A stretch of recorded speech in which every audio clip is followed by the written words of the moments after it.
aw bisimila an balima cɛ ani muso denmisɛn fara mɔgɔkɔrɔba kan fɛn fɛn sigilen don ni wagati in na k'a lajɛ an ka teleso mandi kɛnɛ kan ni o de ye Sefula Media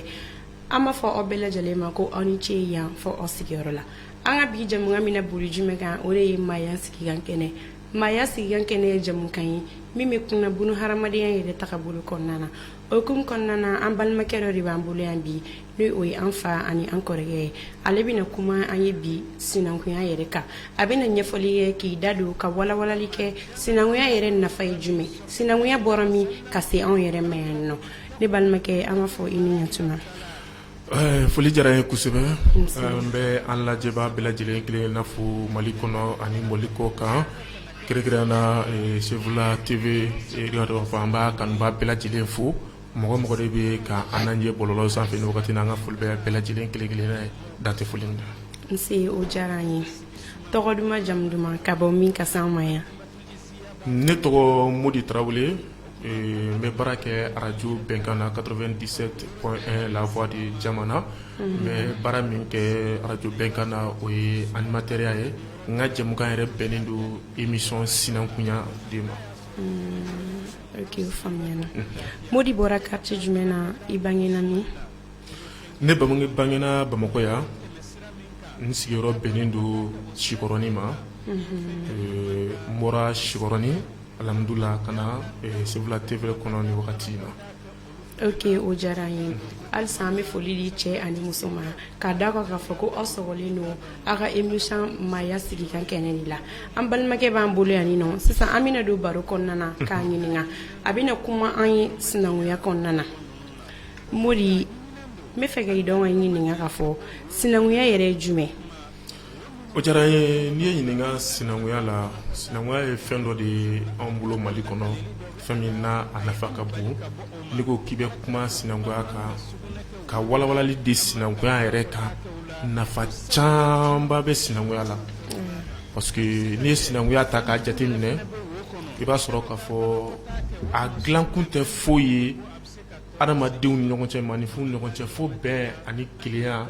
ani sɔn nɔgɔya ka surunya adamadenw la walasa sigi ka ca mɔgɔw ni ɲɔgɔn cɛ donc o yɛrɛ de ye sinankunya base ye parce que n'i ye sinankunya lajɛ Mali kɔnɔ sɛbɛnnifɛn dɔ y'a jira k'a fɔ ko san 1236 dɔw ko 35 bon i b'a ye k'a fɔ ko sinankunya in donna anw fɛ Mali kɔnɔ yan nɔ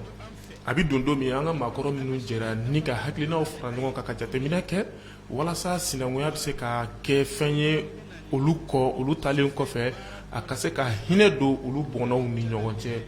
ka sɔrɔ olu yɛrɛ fana bɛ balolen olu yɛrɛ fana ka se ka nɔbɔ sinankunya la walasa bɛn ni kelenya ka se ka sabati olu ni ɲɔgɔn cɛ i b'a dɔn n'i ye Mali histoire ta ka jateminɛ i b'a ye fɔlɔ dugu ni dugu tun bɛ kɛlɛ kɛlɛmasaw tun bɛ wuli u bɛ taga dugu dɔw ci ko sokɔnɔminɛn kɛ u kɛnɛmaminɛn ka n'a fara u ka dugu kan walasa k'u ka dugu bonya bon o kadara kɔnɔna na n'a fɔra ko e bɛ taa dugu dɔ de ci ka n'o fara e ka dugu minɛn kan walasa e ka dugu ka bonya bon i b'a ye ni dugu tora ten dugu tɛna sɔrɔ a tɛ sɔrɔ parce que ni min bɛ se min na dɔrɔn o bɛ taa ka se bolo kan nka ko o de ban fadenya ka ban mɔgɔw ni ɲɔgɔn cɛ bɛnsɛnkɔniya ka ban mɔgɔw ni ɲɔgɔn cɛ hɔrɔnya ka sinsin hinɛ kana makari kana mɔgɔw ni ɲɔgɔn cɛ maakɔrɔw de y'u sigi k'u hakili jagabɔ ni ka ya dɔ dilan n'an k'a ma ko sinankunya sinankunya suguya ka ca nka yaw la kumaba an b'an sɔnni sigi o kan o de ye i ka dɔn k'a fɔ sinankunya in ye ko bɛn ni kelenya ka sabati i ka dɔn k'a fɔ dugudenw ni ɲɔgɔn cɛ wa u ka don da kelen fɛ ka bɔ da kelen fɛ o dɔ ye jumɛn ne sinankun ye e ye walima an ka kɛ e sinankun e tɛ sɔn ka kojugu ko la ne tɛ sɔn ka kojugu kɛ sinankun la parce que fɛn dɔ bɛ ne ni o cɛ o de tɔgɔ ko sinankunya sinankunya ko hinɛ ni makari bon ne y'a dɔn k'a fɔ ko ne sinankun ye nin ye par exemple ne ka kɛ Tarawele sisan donc ne ka jaralaka dɔ ye donc a bɛ problème kɔnɔ ne b'a dɛmɛ ka bɔ o problème kɔnɔ walasa a kana degun sɔrɔ parce que ne sinankun don. Awɔ o faamuyana mais n m'a dɔn k'a fɔ sinankunya kɔni na a cɛla ka bon kosɛbɛ parce que hali ni mɔgɔ ye ko k'i la i n'a fɔ denmisɛnnin ta fanfɛla la ni mɔgɔ den dɔ ye ko kɛ n'i taara deli u b'a fɔ ko a kɛ sinankunya jo min ani ɲɔgɔn cɛ i ka karisa to yen sinankunya jo o kɔrɔ jo in yɛrɛ ye jumɛn sinankunya jo parce que sinankunya n y'a fɔ n ka kuma kɔnɔ sisan n ka suguya ka ca parce que sinankunya bɛ yen o ye jamu ni jamu ka sinankunya ye sinankunya bɛ yen o ye dugu ni dugu ka sinankunya ye sinankunya bɛ yen o ye mɔkɛ ani mɔden ou bien mɔmuso ani mɔden ka sinankunya ye sinankunya bɛ yen o ye kanimaya sinankunya ye nka o fana ni jo tɛ kelen ye jo ye fɛn de ye i bɛ taa sɔrɔ e ani ne kalenkan dɔ de bɛ ne ni e ni ɲɔgɔn cɛ o kalenkan in de bɛ wele ko jo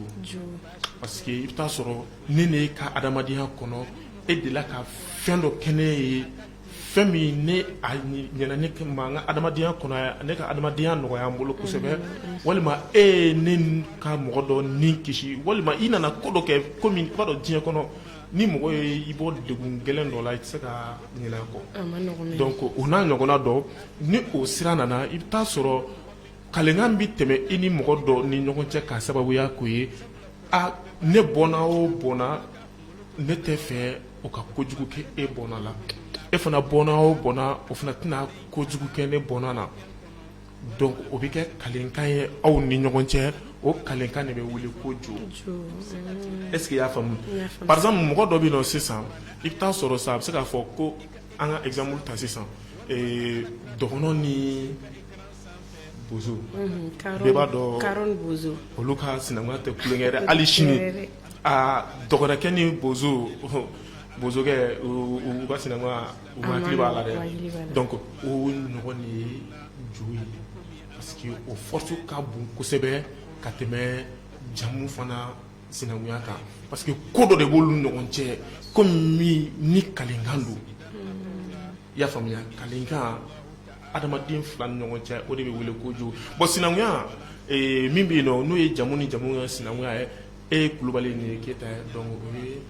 o ye sinankunya kungɛlɛ ye voilà o ye jamu ni jamu ka sinankunya ye bon kanimaya sinankunya i bɛnkɛ den o ye kanimɛ ye donc o ye sinankunya parce que i n'o bɛ dala kulonkɛ kɛ aw bɛ bololakaraw kɛ donc jamu ko t'o la ale ne ye Kulubali n'o ye Sanogo ale n'o kɛra jamu wɛrɛ min ni aw tɛ sinankunya yɛrɛ ye voilà donc kulonkɛ bɛ yen na donc o ye kanimaya bon mɔkɛ ani mɔmuden n'i y'a jateminɛ olu fana bɛ kulonkɛ kɛ o fana ye sinankunya ye parce que olu ka kulonkɛ i b'a dɔn e den o den y'i mɔkɛ i mɔden ni kulonkɛ fana bɛ yen nɔ o t'i sɛbɛ dɔ san ni diɲɛ wuli cɛ donc olu bɛɛ bɛ sinankunya kɔnɔna na donc o bɛɛ bɛ sinankunya donc sinankunya ni jate jamuko dɔrɔn tɛ quoi jamuko dɔrɔn tɛ dugu ni dugu o sinankunya bɛ yen jamu ni jamu sinankunya bɛ yen mɔden ni mɔmuso o ka sinankunya bɛ yen kanimɛya sinankunya bɛ yen donc sinankunya ye nin damadɔ de ye i y'a faamu voilà sisan o faamuyara kojugu n b'a dɔn k'a fɔ ko n filɛlibaga jama faamuyali caman sɔrɔla ka walawalali kɛ sinankunya yɛrɛ ye jumɛn an b'a dɔn k'a fɔ anw fɛ yan kɔni Mali la yan nɔ sinankunya bɛ da camanba de la kungelenka yɛlɛ b'a la i bɛ dɔ bugɔ Tarawelekɛ Kulubalikɛ Jarakɛ aw bɛ bɛn aw bɛ kungɛlɛ kɛ aw bɛ ɲɔgɔn bugɔ o bɛɛ ye sinankunya nafa dɔ de halisa ne fa ɲininkali wɛrɛ b'an bolo ka o tɛnku i la hakilina jumɛn yɛrɛ de nana e la miiriya jumɛn nana e la k'i sigi ka jateminɛ kɛ k'a dɔn k'a fɔ i bɛna sinankunya ta k'a kɛ émission ye ka kuma kan k'a don ba la e y'o hakilina bɔ min bon i b'a dɔn anw ye denmisɛnninw de ye anw bange kuma ma mɛn kosɛbɛ mais anw nana sɔrɔ fɛn dɔ de bɛ an ka maakɔrɔ dɔw bolo o bɛ ka baara kɛ n'a ye donc anw yɛrɛ y'an sigi k'an miiri k'a dɔn k'a fɔ ko in bɛ ka tunu parce que n'i ye sinankunya jateminɛ a ma dɔn kosɛbɛ n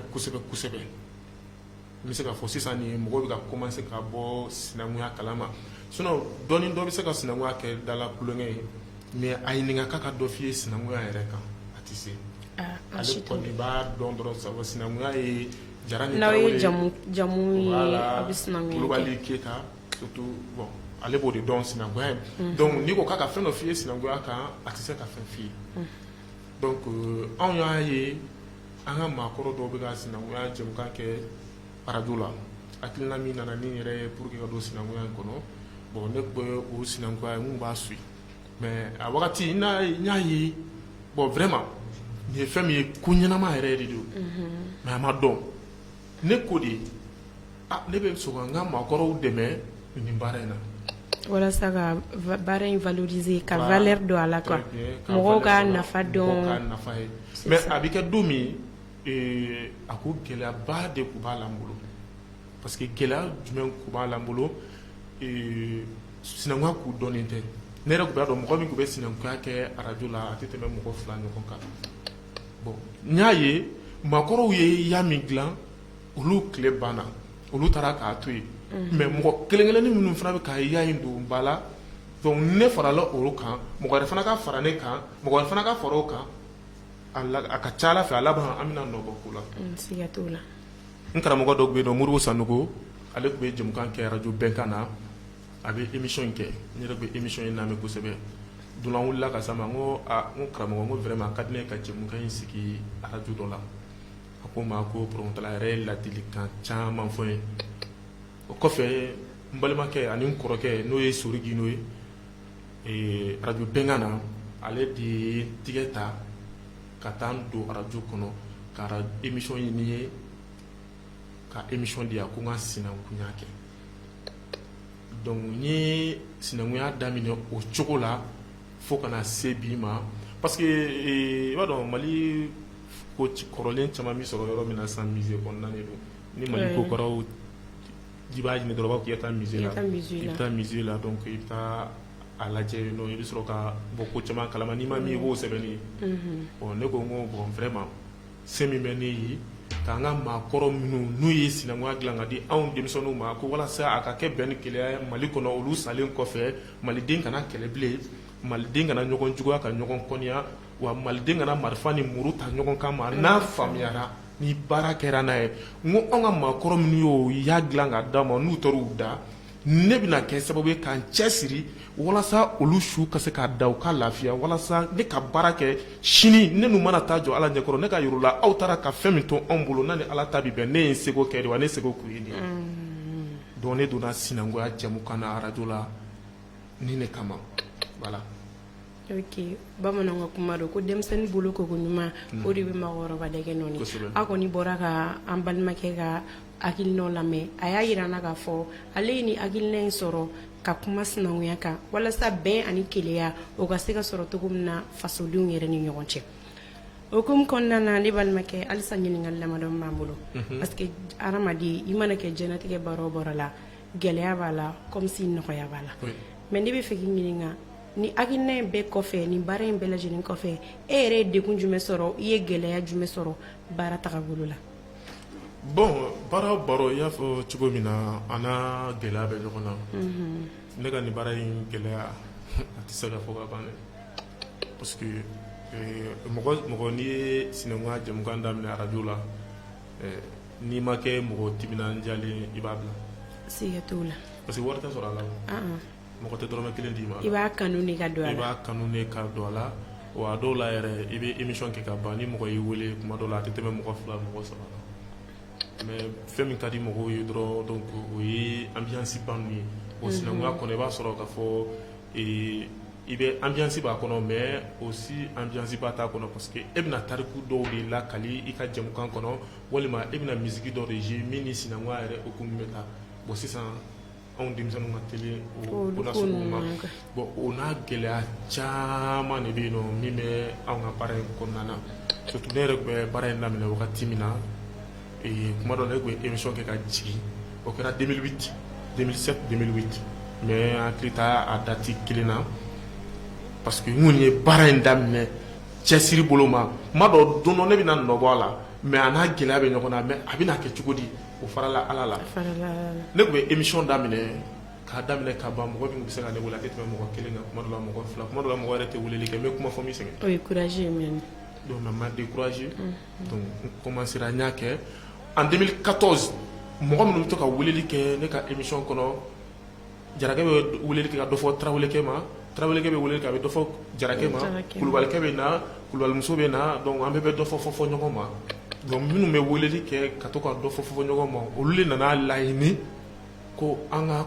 ɲɔgɔn ɲini ka ɲɔgɔn dɔn parce que e ni ne bɛ dɔ fɔ ɲɔgɔn ma san joli an bɛ kuma téléphone na radio kan karisa sababu la mais an ma deli ka ɲɔgɔn ye donc olu nana ɲɔgɔn ɲini ka ɲɔgɔn dɔn en 2014 olu ye ɲɔgɔn dɔn don min na u y'a ŋaniya ko ka tɔn dɔ sigi tɔn in sigira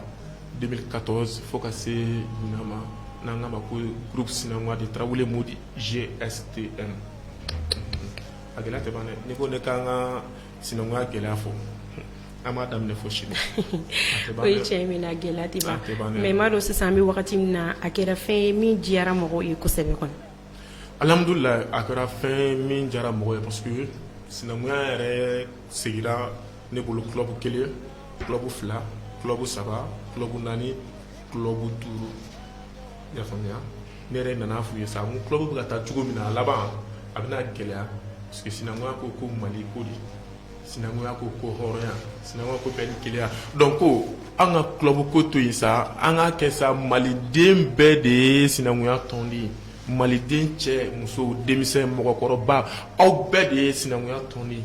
donc club ko yɛrɛ tɛ yen bilen sinankunya ko de bɛ parce que n'i nana ni club ko i bɛ dɔ bɔ dɔ la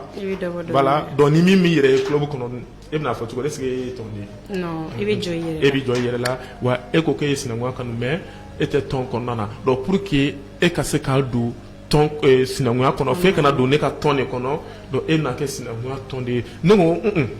o t'a la an ko bɛn ni kelenya de ka sabati sinankunya nana o de kama donc bɛɛ ye sinankunya tɔn de ye hali sisan e min yɛrɛ bɛ ka question kɛ e bɛ k'a miiri dɔrɔn e ye sinankunya tɔn de ye donc e y'a dɔn donc bɛɛ dama ka k'a la ok o faamuyara mais halisa ne bɛ fɛ k'a dɔn dɛmɛbaga dɔ de b'i bolo wa dɔ de b'i kɔfɛ min b'i dɛmɛ ni ko in na i n'a fɔ a dépense n'a musakaw ta fanfɛla la dɛmɛbaga ne ko an ka dɛmɛ tɛ ala de bolo dɛmɛ parce que mɔgɔ t'anw dɛmɛ nin ko ninnu na ko ye n bɛ ka min f'i ye i b'a dɔn mɔgɔ mana kɛ cogo o cogo sababu ɲumanw bɛ na parce que ala yɛrɛ bɛ sababu dɔ ci ma o y'i ka sababu ɲuman ye sinon dɛmɛbaga tɛ an bolo nin ko in na n'i ye an kɛtɔ ye ka dɛmɛbaga sɔrɔ fo n'an bɛna sinankunya anniversaire kɛ donc tɔn sigira sinankunya tɔgɔ la n'an bɛna o événement préparer anw bɛ an ka gɛrɛpu palani ta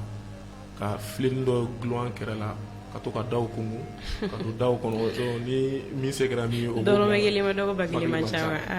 o kɔni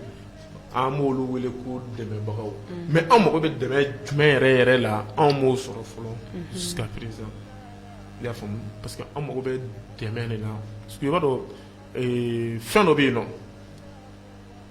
an k'a fɔ parce que Mali kɔnɔ halisa sinankunya ma faamu à 100% mais exemple fitinin di ma wagati dɔ kɛra la a fɔra ko dɔgɔnɔw ni filaw de bɛ ka ɲɔgɔn kɛlɛ nord la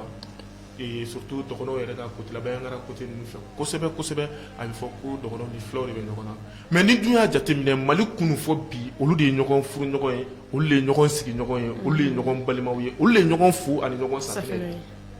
mais munna a bɛ fɔ ko dɔgɔnɔw ni filaw bɛ ka ɲɔgɔn kɛlɛ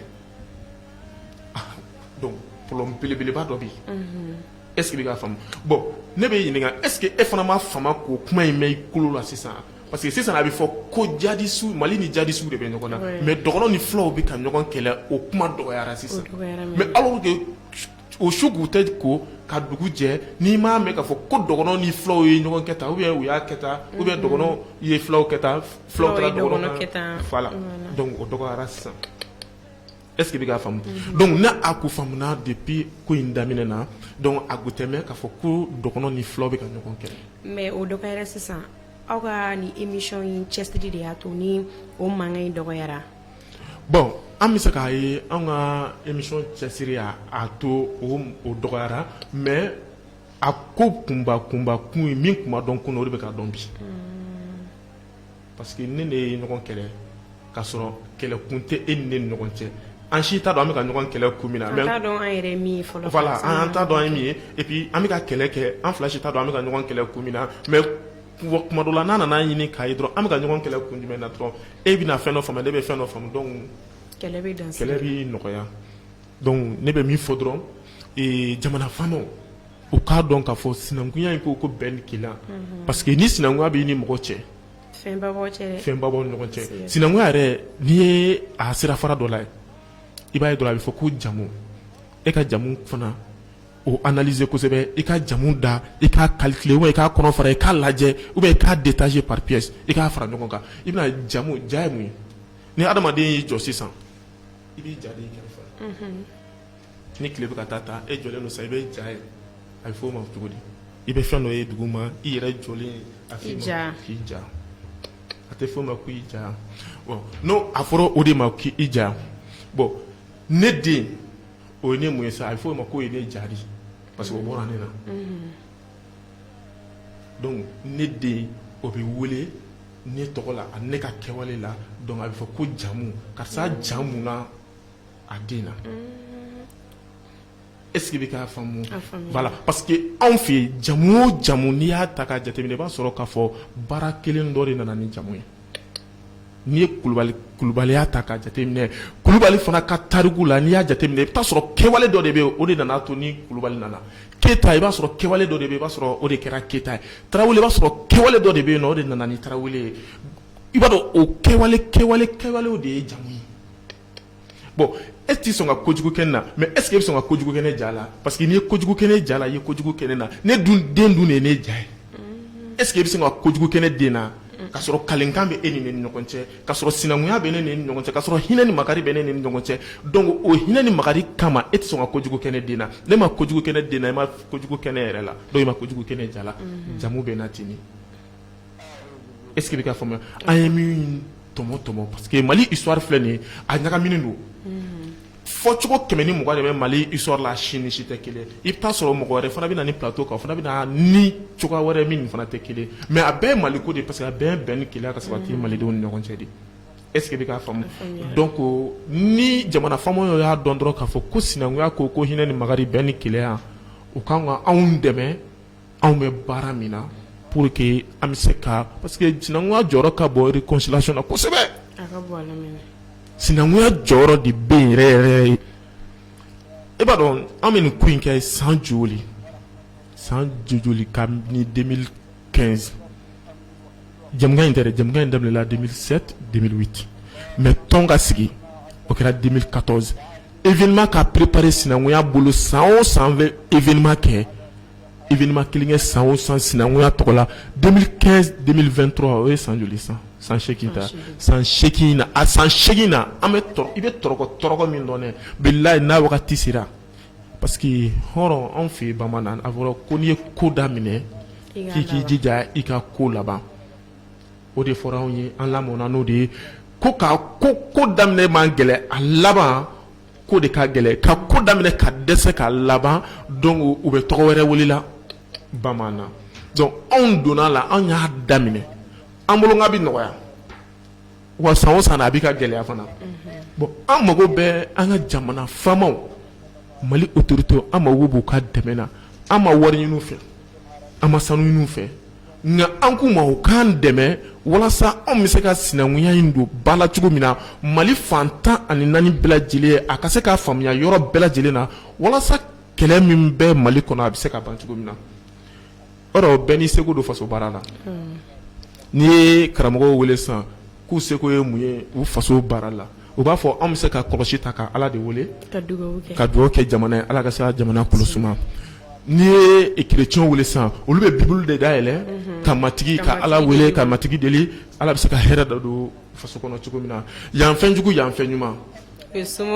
donc olu fana bɛ se ka mun de kɛ olu b'u ka nɔngɔn forokɔrɔ kanja jidumu balaw ninnu wele ka turabu ni fɛnw kɛ pour que basigi bɛ se ka na Mali kɔnɔ tiɲɛ tɛ ya n'i ye an ka artiste wele olu fana bɛ se ka concert duman de kɛ pour que parce que artiste dɔw bɛ kuma dɔ la kɛlɛ gɛlɛyalen olu ko k'u se tɛ dɔwɛrɛ ka concert kɛ ka wari fara ɲɔgɔn kan k'a di pour que jamana dɛmɛ bɛɛ n'i seko tɛ yan anw fana seko de ye ka jɛmukan sigi radio la ka sinankunya kɛ o san yɛlɛma fana ka to ka événement ba dɔ boloda k'o kɛ tasibila ye k'a ɲɛsin maa minnu tora Mali ko la ani maa minnu yɛrɛ fana cɛsirilen don Mali ka bɔ dingɛ kɔnɔ ka Mali ka danbe n'a ka hɔrɔnya segin a ma ni k'o sankɔrɔta nka daw tugulen don an ye dɛ daw tugulen no parce que depuis adam na fobi troko ni manima ko to ko dan ama fama kelen chie min sera ka ijo anjiki koro kan an dɛmɛ nin ko in na pour que nin ko in bɛ se ka kɛ ko ye Mali kɔnɔ bɛɛ bɛ se ka bɔ a kalama cogo min. O hukumu kɔnɔna na an bɛ wele bila an ka faamaw ma u sigilen don k'an lajɛ nin wagati in na u ka dɛmɛ don walasa sinankunya o bɛ se ka don ba la halisa an ma ɲinɛ an ma sɛgɛn an bɛ foli lase cɛ ani muso denmisɛn fara mɔgɔkɔrɔba kan fɛn fɛn sigilen don k'an ka émission na ye ni o de ye Maya sigikan kɛnɛ Maya sigikan kɛnɛ kɔni ye jamukan ye min bɛ kuma buna hadamadenya yɛrɛ tagabolo kan an b'a dɔn k'a fɔ bi an ka bi thème bɛ ka boli ni o de ye sinankunya ye an balimakɛ ni o de ye Modibo Tarawele ale bɔra sisan ka ɲɛfɔli kɛ sinankunya yɛrɛ ye jumɛn n b'a dɔn k'a fɔ faamuyali caman yɛrɛ de bɛ yen nɔ o sɔrɔla sinankunya ta fanfɛla la halisa ɲininkali b'an bolo k'o tɛnku i la an y'a dɔn k'a fɔ san o san a bɛ événement dɔ de organiser sinankunya kɛnɛ kan bi événement o bɛ le 25 de ce mois yɛrɛ voilà samedi nata o ye a 8e édition ye sinankunya kɛnɛ kan samedi nata ye le 25 ka kɛ ni i ka dɔn k'a fɔ février kalo tile 25 san 2023 an kelen bɛ ka sinankunya ka 8e édition ni ka a labɛn Shikɔrɔni ndolanci terrain kan n'an k'a ma ko terrain municipal de Shikɔrɔni voilà donc an kelen bɛ ka 8e édition ni k'a labɛn o sanfɛ mais comme san o san an tun bɛ sinankunya événement an tun b'a k'a daminɛ première édition na fo ka se 7e ma an tun b'a kɛ Bangoni Janginɛbugu terrain de kan terrain min tɔgɔ dalen don an fa n'an karamɔgɔ ani an ka cɛkɔrɔba la n'o don a Seydi Sirifu Usumani Madani Hayidara o terrain kan mais an nana n'a ye ɲina hakilina kelen parce que a ka d'anw ye ka Bamakɔ commune 6 bɛɛ lajɛlen terrain kɛ sanfɛlan dɔ k'a bila pour que sinankunya ka faamu an tɛ k'a kɛ wari ko mɔgɔ bɛ don a la mais an bɛ fɛ dɔrɔn mɔgɔw ka bɔ dɔrɔn ka na a dɔn k'a fɔ sinankunya yɛrɛ Mali ka tabiya dɔ ye Mali ka hɔrɔnya sinsin bere don Mali tagama bere dɔ ye sinankunya ye quoi donc an bɛ ka dabɔ o de kama o de kosɔn an y'an teriw dɔɔni ka bɔ Janginɛbugu kɔnɔ ka na Sikɔrɔni a bɛ se ka kɛ don n'a nataw la yɔrɔ wɛrɛ quartier wɛrɛw fana mako bɛ na jɔ an na olu garijɛgɛ bɛna se ka sɔrɔ an na donc an na olu fana sɔrɔ u ka quartier la mais n bɛ wele bila an ka seko tigilamɔgɔ n'an ka dɔnko tigilamɔgɔw ɲɛmaa so min sigilen don o kama n'o ye an ka minisiri ye n bɛ wele bila a ma k'a fɔ dɔrɔn a k'a dɔn anw bɛ yen ka sinankunya dɛmɛ wa an sigikun ye ka Mali de dɛmɛ i ka dɔn k'a fɔ n'an ka fasoden ɲumanya hakili ye donc n bɛ wele bila a ma a bɛ se ka kɛ mɔgɔninfin i tɛ ko o ko dɔn mɔgɔ tɛ se k'i jalaki o la a bɛ se ka kɛ anw ka minisiri t'a dɔn nin bɛ ka kɛ n'a nana bɔ a kalama nin n'a ɲɔgɔnnaw radio réseau bɔlɔlɔ sanfɛlaw donc ni minisiri nana bɔ a kalama ko mɔgɔ dɔ bɛ yen nɔ minnu bɛ ka sinankunya don ba la parce que a ka di ne ye bi sinankunya ka kɛ festival de a ka sigi région bɛɛ la kelen-kelen o de ka di ne ye nka ni minisiri y'a dɔn k'a fɔ ko mɔgɔ bɛ yen nɔ min bɛ ka o baaraw sabati ko an mago b'u la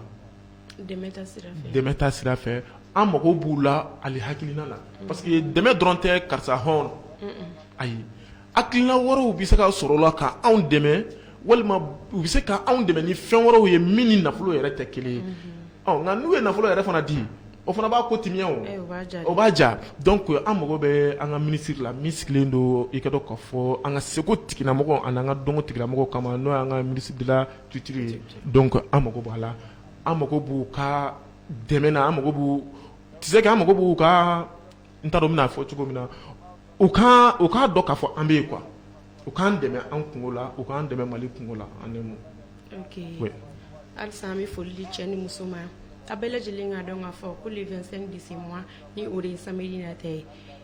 sinankunya kɛnɛ 8e édition a sigilen don Shikɔrɔni Dolanta kɛnɛ sanfɛ a bɛ kɛ wulafɛ de wa. k'a daminɛ 14h ka se 18h 19h parce que fitiri an tɛ fɛ fitiri i b'a dɔn ni ye sinankunya ta ka jateminɛ muso furulenw b'a la a muso furulenw ka ca bon anw tɛ fɛ ka muso furulenw minɛ ka to an bolo fo ka fitiri tɛmɛ donc an bɛ fɛ k'a kɛ journée kɔnɔ donc sanni fitiri cɛ k'a bila parce que n'i ko sinankunya i ko bɛn ni kelenya ka sabati mais e bɛn kɛlɛ sabati to ka taa dɔ ka du ci o ma fɔ dɛ a ma fɔ dɛ. ni cɛ dɔ muso y'a to a ka bɔ bara la ka n'a sɔrɔ Ka a muso tɛ fitiri sɔn s'i kun fɛ, i bɛ t'o fɔ a bɛ kɛ ko wɛrɛ dɛ a bɛ bɔ sinankunya ko la dɛ donc an tɛ fɛ a ka se o yɔrɔ ma o faamuya halisa an bɛ foli kɛ cɛ ani muso denmisɛn fara mɔgɔkɔrɔba kan fɛn fɛn sigilen don k'an lajɛ an ka sinankunya émission kɛnɛ kan nin bɛɛ tɛmɛnen kɔfɛ ɲininkali ni foli laban jumɛn b'i la k'o lase an filɛbaga cɛ ani muso ma. bon foli laban min bɛ n bolo dɔrɔn k'a ɲɛsin an lajɛbagaw bɛɛ lajɛlen ma o de dɔrɔn o bɛɛ maliden bɛ concerné parce que munna malidenw ka kɛ kelen an ka don da kelen fɛ an ka bɔ da kelen fɛ an k'an tɛgɛ di ɲɔgɔn ma mali b'o de bolo bi ni an jɛra k'a kɛ kelen ka ɲɔgɔn tɛgɛ minɛ i b'a dɔn ko caman bɛ yen o bi dabila surtout sinankunya halisa an k'a ɲini k'a dɔn an k'a ɲini k'a dɔn n'an ye sinankunya dɔn ko caman bɛ yen nɔ gɛlɛya caman bɛ yen o bɛ ban kɛlɛ caman bɛ yen o bɛ ban wa ɲɔgɔn kɔ kuma caman bɛ yen o bɛ ban i b'a dɔn sinankunya dɔ bɛ yen nɔ tellement que u ka sinankunya ka gɛlɛn hali ni sinankuma kelen ni joli bɔra a la na ale y'o ye o joli kelen bɛ bɔ a yɛrɛ la. awɔ o b'a fɔ mɛnɛ. voilà donc o kɔrɔ k'a fɔ ko fɛn min don ko ɲɛnamaba de don i b'a ye k'a fɔ du kɔnɔ furukɛ ni furumuso bɛ kɛɲɛ ɲɔgɔn na bɛɛ bɛ kuma alimamiw bɛ wele mɔnpɛriw bɛ wele sigida mɔgɔba bɛ wele mais i bɛ taa sɔrɔ guloki kolontiginin dɔ bɛ se ka na dɔrɔn o de bɛ se ka na kɛlɛ ban pewu mais foyi t'o kɛ ni sinankunya tɛ parce que i bɛ taa sɔrɔ cɛ kelen ka muso gɛn a sinankun bɛna dɔrɔn ka muso tigɛ minɛ ka taga n'a ye so kɔnɔ k'a sigi a b'a fɔ ko ko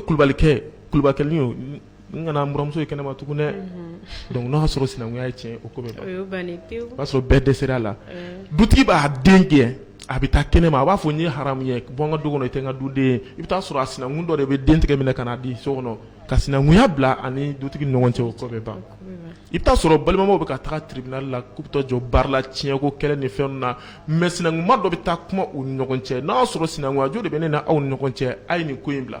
n'aw bɛ sinankunya jo yɛrɛ kɔrɔ dɔn a bɛ sabali a b'a ko bila a bɛ bɛn a la o tɛ tiɲɛ baara yɔrɔ la i bɛ taa sɔrɔ ɲɔgɔn kɔniya ni fadenya ni fɛn dɔw bɛ baara yɔrɔ la mais sinankunmaw de bɛ se k'o ban